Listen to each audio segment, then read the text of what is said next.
Avui recorrerem el massís dels Ports per descobrir què són els retalls de bosc i quins són els arbres que els formen. Coneixerem de prop l'animal que hi habita, la fagina. Caram, escolta, aquesta és la cabra de rasquera o cabra blanca? Vale, lluvia, vale! Veurem com en aquesta zona s'ha recuperat la carn de cabra de rasquera. Aprendrem a fer de manera artesanal espelmes amb cera d'abella. Bé. Oh! Vinga. I en Martí ens presentarà la serp d'Esculapi.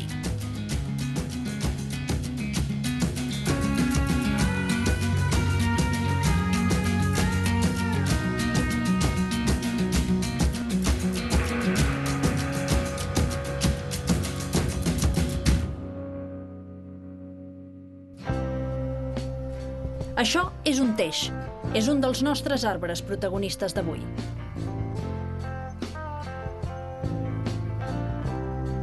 El teix, juntament amb la blada i el boix grèvol, són 3 espècies d'arbre que no formen boscos extensos, sinó petites concentracions puntuals.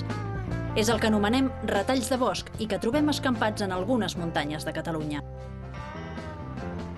En Martí ens porta a recórrer el massís dels Ports, una zona caracteritzada per una estructura molt vertical que fa que es formin racons amb microclimes propis on hi creixen poblacions reduïdes de certs arbres.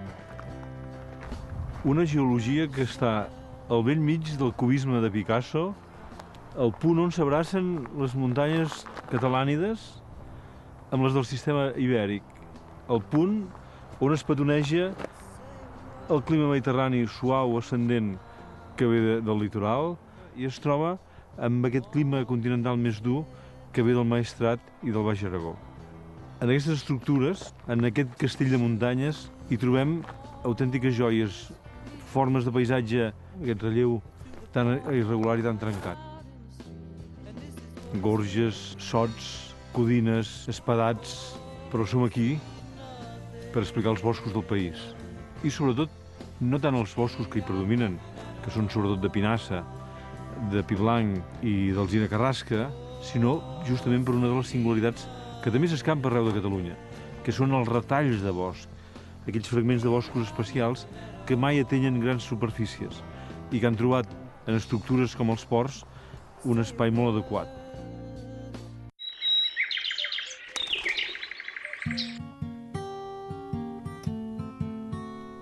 Aquest paisatge muntanyós i rocós és per on s'enfila amb molta agilitat un dels animals característics d'aquesta zona, la cabra salvatge o cabra hispànica. És una espècie protegida que coneix bé en Joan, guarda d'aquest parc natural i expert en tot tipus de fauna local.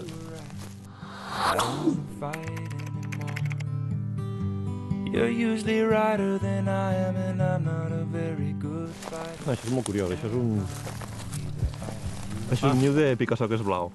El pica-soques blau utilitza cavitats per a nidificar, cavitats que no fa ell. El pica-soques blau és un ocellet així petitet, és una miqueta blavet, és insectívor. Té la particularitat que el forat el fa a l'estratègia, el fica a la seva mida. I és un niu d'aquest any, no, sembla? Sí, bueno, ara ja està abandonat, també per això si no estaríem aquí emprenyant una mica. Caram, que bonic, eh? Quina construcció, realment. Com ha reciclat un antic niu i com ha acondicionat l'entrada, no? Una lliçó més d'aquesta natura que no para de regalar-nos i d'ensenyar-nos.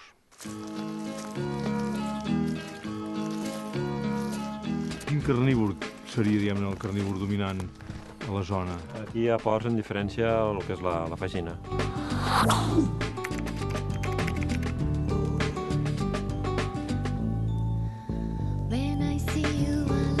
Menja una mica de tot, és un carnívor però també és bastant frugívor i... Sobretot a l'hivern, que la població de carn, diguem-ne, la proteïna disponible en els boscos baixa en picat, pràcticament no hi ha insectes, hi ha una tassa molt petita d'animals de presa. També és un animal, pobret, i ha estat molt malament, perquè s'havia posat de moda, sobretot la gent de determinats sectors socials, de comprar-se abrics de marta. L'any 73, tota aquella persona que matava una fagina d'aquestes i la portava a la cambra agrària o portava a l'Ajuntament era recompensat econòmicament, de tal manera que històricament aquest animal ha rebut trompades de tot arreu. Per fortuna és una espècie que està protegida. Segurament el mamífer més representatiu dels ports és la cabra, no? La cabra salvatge, diguem-ne, no? Sí. Abans estava amenaçat i actualment està totalment recuperat i és una espècie que és cinegètica, que es pot arribar a caçar. També és una idea interessant, que és un parc natural, però d'una manera regulada, quan es veu que supera la capacitat de càrrega del sistema, es regula la seva caça, no? Perquè quina població has dit que tenim en aquest moment? Entre 3.500 i 4.000 individus dintre de la reserva. De manera que la cabra hispànica, que seria el símbol del parc, perquè de fet és el símbol, està recuperat i la població està absolutament controlada.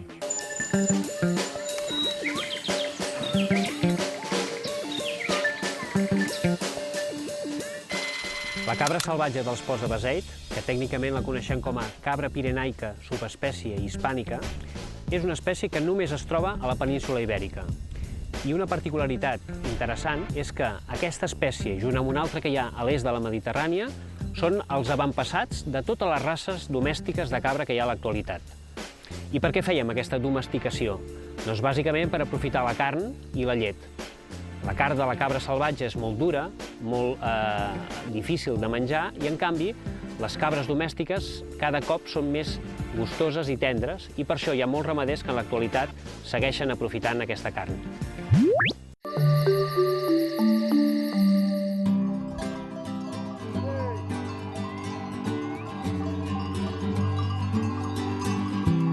Vale.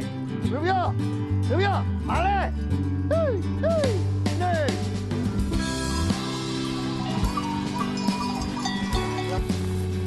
Salvador! Què tal? Hola, bon dia. Com va? Bé. Hosti, quin espectacle, no? Sí, aquí. Et miro i no sé què ets. Potser un animal salvatge.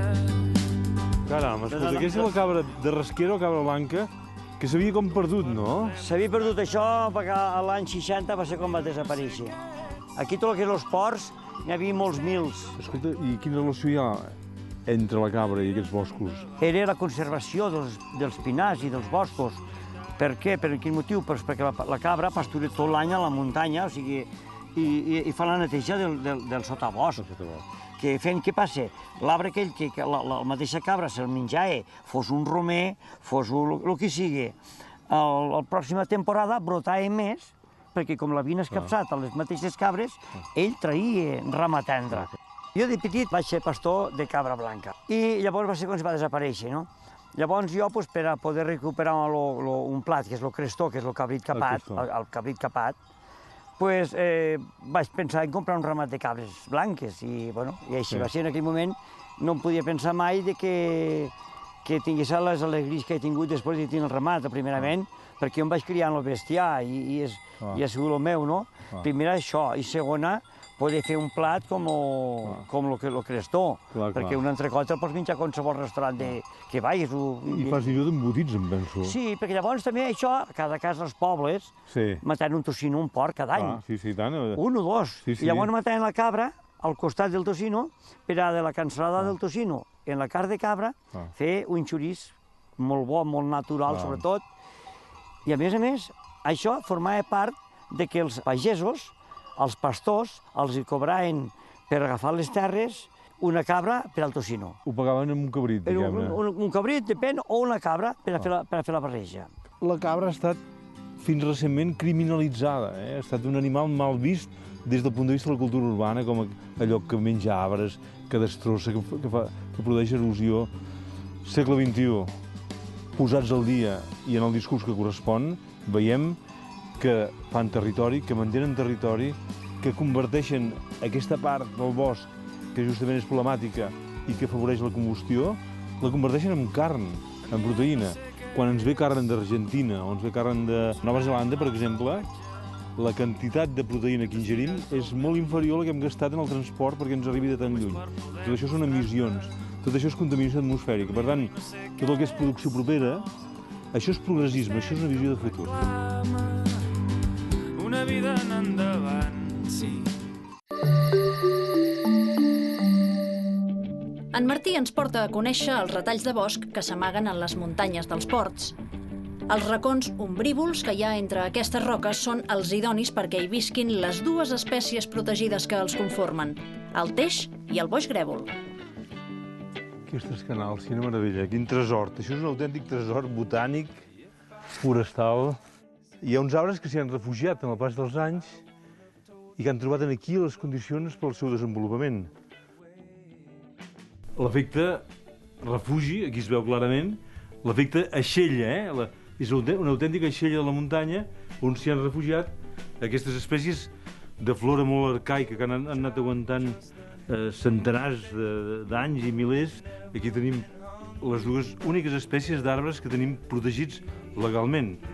Un d'ells, el teix.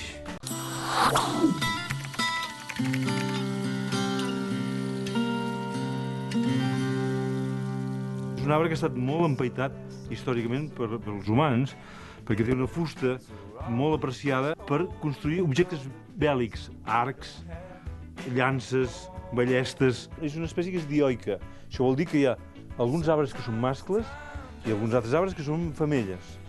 Això fa que a vegades es concentrin poblacions de mascles molt allunyats de les poblacions femelles i aleshores hi ha molts problemes per regenerar. Aquest segurament és un peu mascle, no té cap fruit, no. Llavors, la drupa, que és un fruit molt bonic vermellós, la drupa, l'aril, és molt dolç. De fet, hi ha algunes cultures, com per exemple els holandesos en fan confitura. Però, en canvi, la llavor és enormement tòxica. Si jo ara, i no ho faré, agafés un branquilló, allò que a vegades tenim el costum quan anem a muntanya d'agafar un branquilló d'un arbre o d'un arbust i ens el posem a la boca, puc tenir problemes de salut molt importants. Puc haver d'ingressar a urgències, L'altre arbre, arbust arbori protegit, el boix grèvol.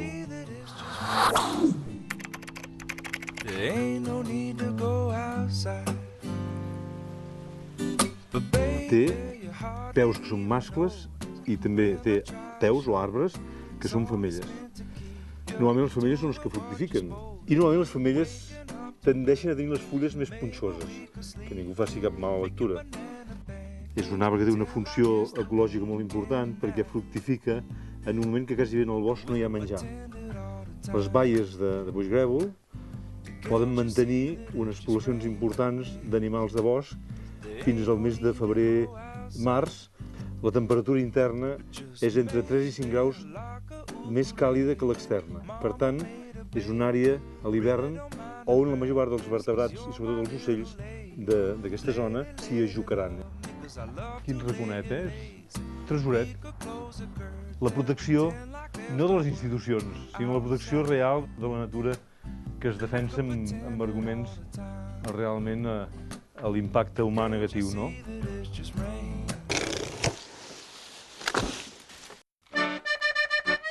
Una tercera espècie que forma boscos poc extensos és la blada. Enmig dels ports en trobem una de dimensions extraordinàries.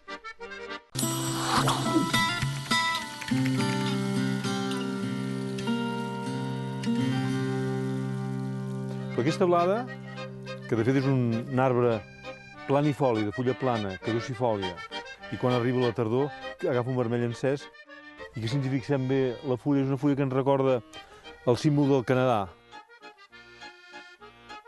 Té una fusta interessant, el que s'ha de fer és no tocar-la, diguem, ara, perquè queden poblacions molt petites, però la fusta ha estat utilitzada en els països que n'hi ha en abundància, és una fusta blanca, utilitzada en mobiliari i per caixes, per caixes d'una certa qualitat com joiers.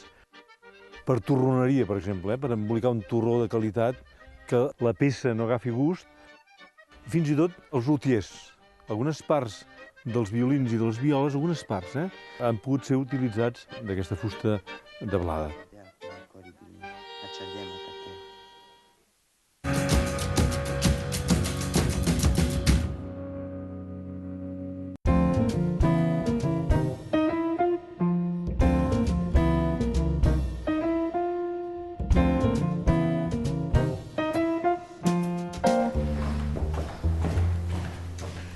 El món de l'apicultura és molt interessant. Del que coneixem més de les abelles és que fan la mel, perquè és un aliment tan bo i tan nutritiu. Però, esclar, dins d'un arna, que és on viuen les abelles, un arna o un rusc, que són sinònims, passen moltes coses.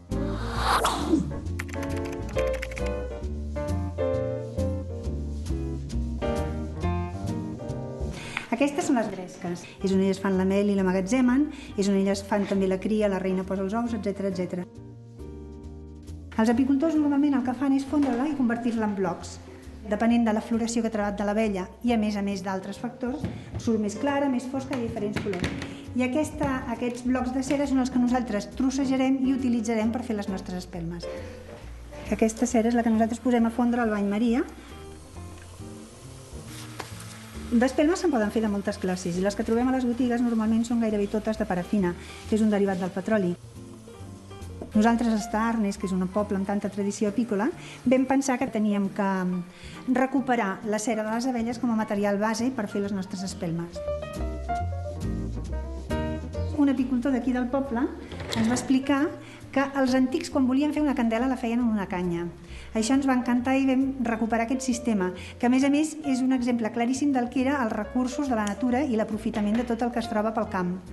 Les canyes, és curiós que s'han d'agafar a la lluna vella del mes de gener, perquè és el moment en què estan en el seu punt màxim d'utilitat. Dins d'una canya li posem el ble, l'aguantem per dalt amb una agulla i a baix hi posem una mica de plastilina. Antigament ho feien amb fang, però nosaltres ja som més modernes i utilitzem plastilina. A més ens aprofita per enganxar la canya damunt d'una superfície llisa, que pot ser un marbre o en aquest cas nosaltres ho fem amb una rajola. Ara ja tenim la cera fosa, està neta i preparada per tirar-la dins. És qüestió de fer una miqueta de punteria. És molt important posar-la a la temperatura adequada. Això ja aquí entra una miqueta d'ofici. Ja tenim l'espelma feta. I ara aquesta espelma, normalment, depenent també de la temperatura ambient i del gruix de la canya, s'ha de deixar refredar durant unes 4 hores. Un cop passades les 4 hores ja es pot desmotllar. I, estirant, surt l'espelmeta.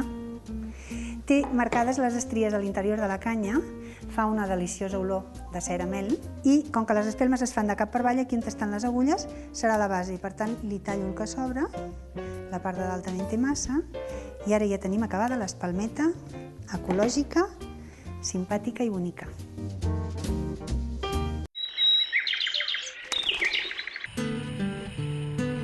A mig camí del nostre periple per aquest massís, en Martí, de sobte, es topa amb un arbre monumental que l'impressiona. No és cap retall de bosc, és simplement un pi blanc immens, dels més grans que ha vist mai.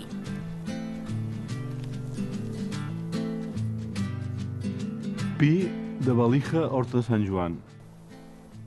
Probablement el pi blanc de més envergadura de Catalunya. Realment és una catedral. És imponent, l'estructura també és bastant anormal, amb les branques que li toquen a terra. Per què ens ha arribat aquest pi, amb aquesta forma, aquest monument viu? Per què ens ha arribat als nostres dies? Fixem-nos que és un arbre que té, a la base, té unes pedres que són pedres saleres pel ramat. La somera o el matxo el lligaven aquí. I el ramat, quan pasturava per aquí, a ple estiu, en un moment de màxima insolació, allà al migdia, s'amorriava en aquest tipus d'arbres. Per tant, la seva persistència és per una causa cultural. De sota d'un arbre d'aquesta magnitud, és segur que un s'hi sent bé, notes realment l'efecte de l'arbre temple, no? Modules el to de veu, no? Et sents aixoplugat i no és estrany entendre que les cultures tradicionals han vist en els arbres el temple, de fet, la catedral. De fet, és una forma de catedral, fins i tot l'estructura, la volta de canó, que ha inspirat fins i tot alguns arquitectes com Gaudí. No arribarem mai. Bé.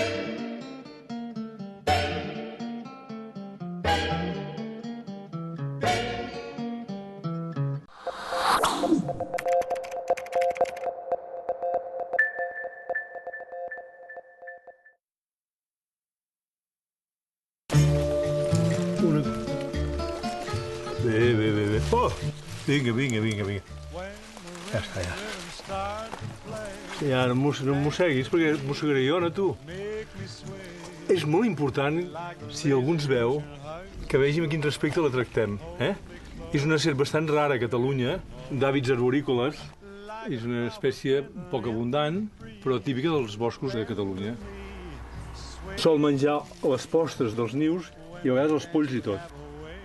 T'enfadis, dona. No t'enfadis. quan veiem una serp no ens ha de fer por. No la toquem, la deixem, però és una cosa cultural, a vegades freudiana. És un animal natíssim, és molt més net que un ocell, és molt més net que un mamífer i és essencialment bonic. Ara veurem si és un noi o una noia. Aquí baix, veus? És una noia, és una femella. Les mascles tenen 2 hemipenis, que els fan servir justament per copular, per clavar-se amb la femella, no?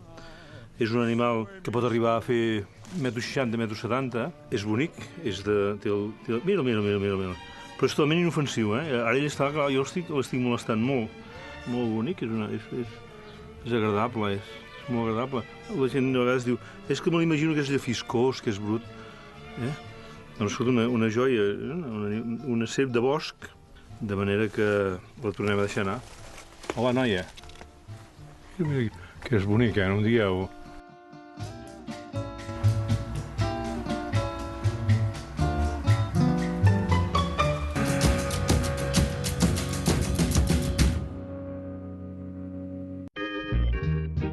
En aquests boscos retallats, diguem-ne, aquests retalls de boscos, millor dit, no és estrany de trobar plantes molt interessants. Seria el cas, per exemple, d'aquesta mata petita. És la rogeta.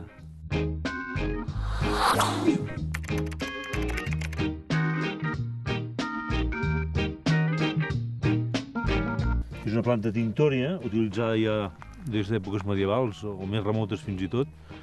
Els monjos anaven vestits amb aquelles formes, aquelles túniques moradenques, doncs era pigment de rogeta. Podem anar a veure una artesana, diguem-ne, del segle XXI, que està utilitzant plantes de bosc, en aquest cas la mateixa rúbia peregrina. Marisa, com va? Endavant. Caram, que bonic. Això seria doncs allà on treballes? Sí, aquí és el taller on teixeixo i faig els tints naturals.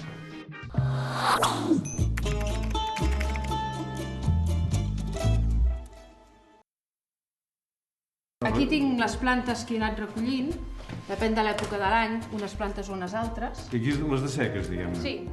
Aquesta seria la rogeta, diguem-ne, la rúbia peregrina, no? La rúbia peregrina. Aquí la tinc de secant-se, que la rúbia peregrina, bueno, com saps, en el bosc se'n troba molta, no? Quan tu arrenques amb aquesta planta el que tenyeixes és amb l'arrel, per tant, mates a la planta i llavors en el bosc no hi vas a fer-ho.